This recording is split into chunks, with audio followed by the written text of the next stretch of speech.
चली गई। नदियों से पूछती है, ये नदी बताओ हमारे श्याम कहाँ है? गलियों से पूछती है, पेड़ों से पूछती है कि श्याम सुंदर कहाँ है? हम भगवान से प्रेम करते हैं और जब भगवान से प्रेम किया जाता है तो भगवान वहां चले आते हैं। वहां किसी नियम की जरूरत नहीं होती, वहां कोई विधान की जरूरत नहीं होती। आपके अंदर प्रेम चाहिए परमात्मा। रास मंडप में परमात्मा अदृश्य हो गए, लोप हो गए। विरह में गोपियां रोने लगी कि कहाँ हो तुम मोहन? तुम्हारे को देखे बिना ये हमारी आंखें तरसती है, ये आंखें आपको बार बार देखना चाहती हैं। हे प्रभु तुम कहाँ चले गए? परमात्मा भी कहने लगे, ये गोपियां, ये सर्वग्वाल मुझसे बहुत प्रेम करते हैं। आज रास मंडप में पुनः प्रकट हुए भगवान। सब गोपियां कहने लगी, श्याम सुंदर आज तुम अगर हमें छोड़ करके चले जाते तो हमारा क्या होता? परंतु भगवान श्री कृष्ण ने कहा, गोपियों मैं सदा तुम्हारे पास हूँ, क्योंकि तुम्हारे अंदर भक्ति है और जहाँ भक्ति महारानी विराजमान होती है वहाँ मैं आ जाती हूँ। स्वयं लक्ष्मी जी भी जब से भगवान ने गोकुल में जन्म लिया है, जब से भगवान गोकुल में आए हैं, जब से वैकुंठ धाम छोड़ करके गोकुल में आ गए हैं। भगवान जब से गोकुल में आए हैं, पर्वत में ऋषि मुनि सब छोड़ करके वृंदावन में वास करने लगे।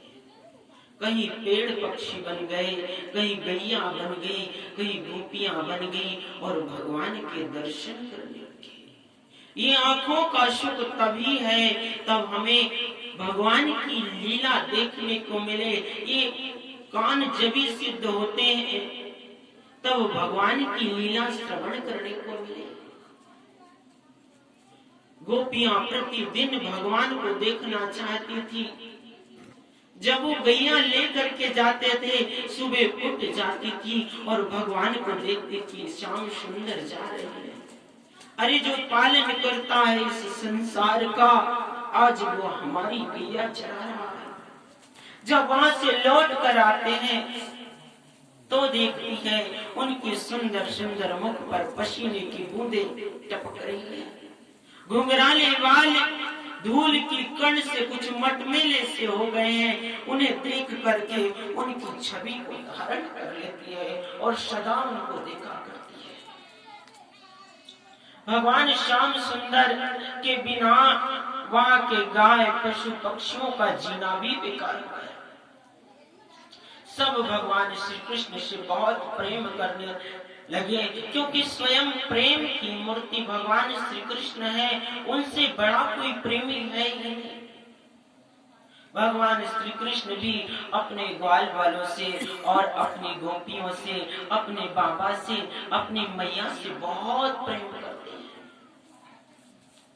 इधर कंस ने अक्रूर जी से कहा कि देखो तुम जाओ और गोकुल जा करके भगवान श्री कृष्ण को ले आओ, क्योंकि हम जितने भी असुर को पहुंचा रहे हैं सारे के सारे वहां पर मारे जाते हैं।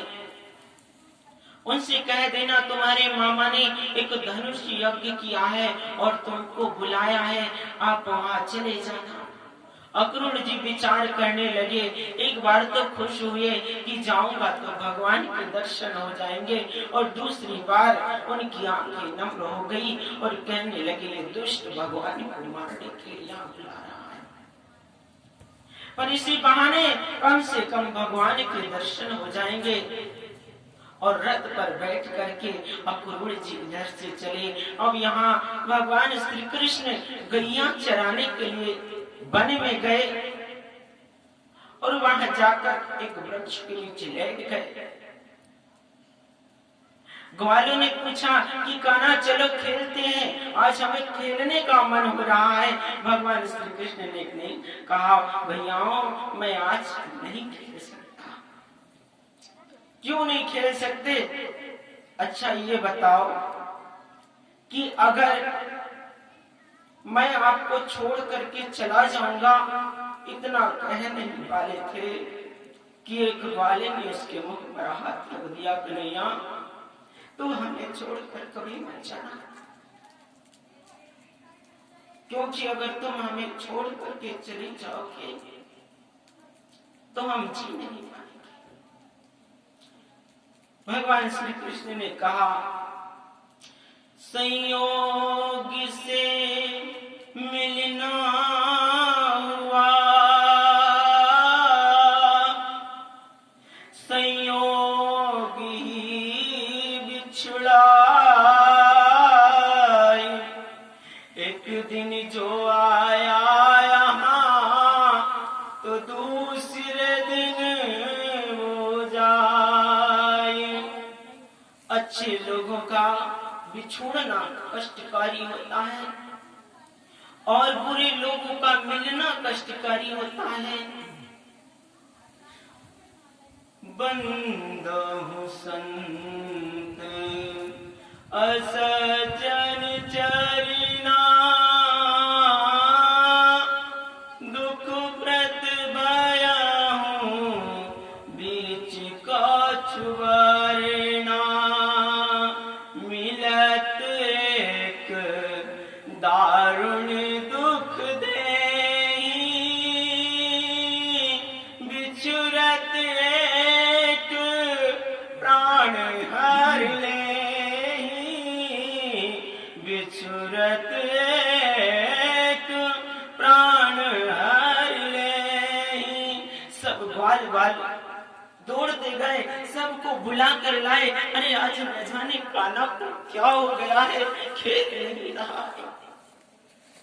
रोज तो खेलता था, प्रतिदिन हमारे साथ मीठी मीठी बातें करता था, परंतु आज इस कन्हैया को क्या हो गया है, गुमसुम कदम के वृक्ष के नीचे बैठा हुआ। सब जा करके कन्हैया से कहने लगे, कान्हा क्या हो गया है तुझे?